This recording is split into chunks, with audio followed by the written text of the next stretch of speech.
he dead in the Embassy Massacre. A virtual house of horrors. Superman's fingerprint is damning evidence for sure. The Justice League cannot be trusted. Dios mío. We're being framed. Someone's trying to screw with us, and they're going to be damn sorry. We could get a lawyer, or we can beat the hell out of them. I've been here before. This time, they're gonna have to kill me. There's your father, General Zod.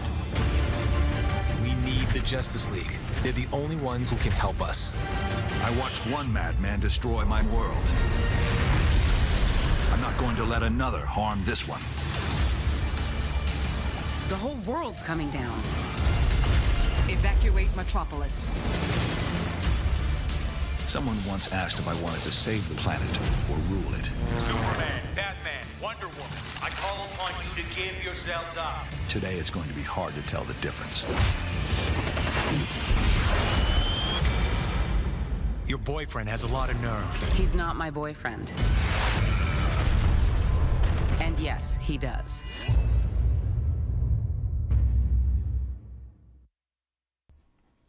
Hey everybody, and welcome to my review of Justice League Gods and Monsters. This was a freaking amazing Justice League movie, and I was blown away by the amount of just blood and violence and innuendo.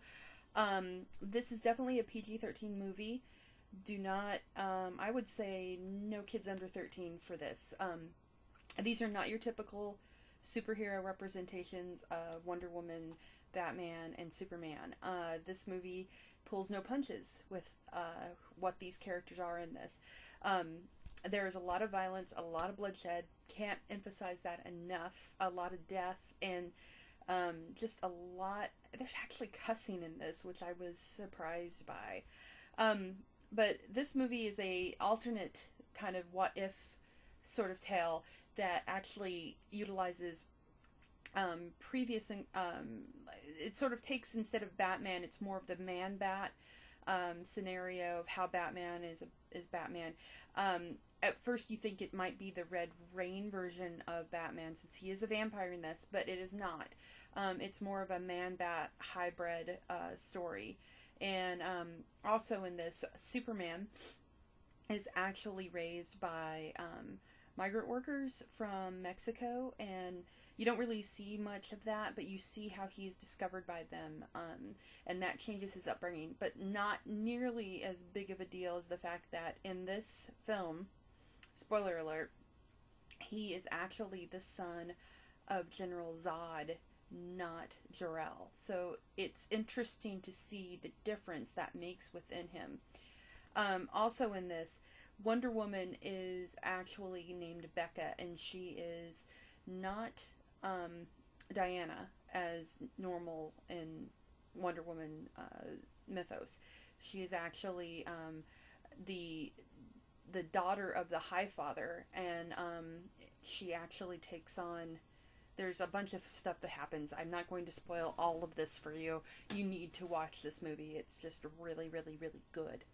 But it is not Diana Prince. But there is a connection to characters like Steve Trevor that you were used to in the Wonder Woman mythos. And yes, she is the badass. She actually is probably the most badass of all of them. But in this, the Justice League is comprised of Superman, Batman, and Wonder Woman. And they are all equally kicking butt and taking names.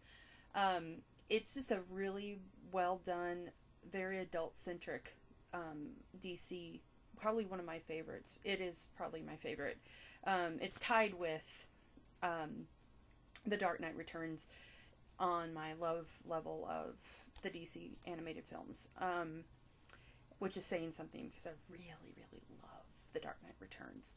But this is definitely setting up for what we will no doubt see in the Killing Joke movie that they have announced. But back to this one.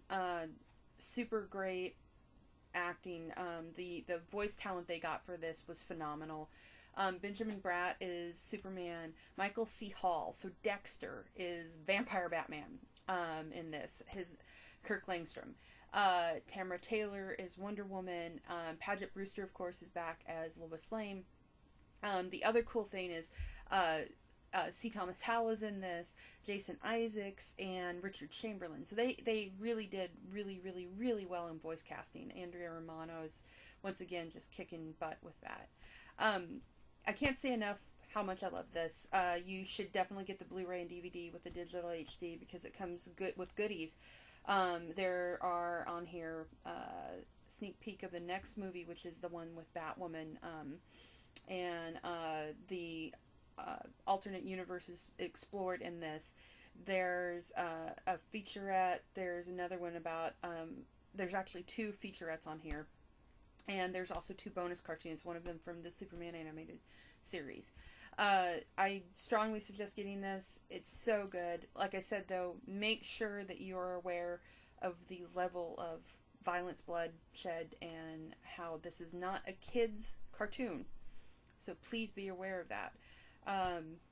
Super beautifully done animation, doesn't disappoint. I would really love for them to make a second one of these with these characters. It's definitely left open for that. Also, Lex Luthor in this, by the way, voiced by Jason Isaacs, is not your typical Luthor at all. So there's a lot of differences in this universe, not just the 3 main superheroes that it's about.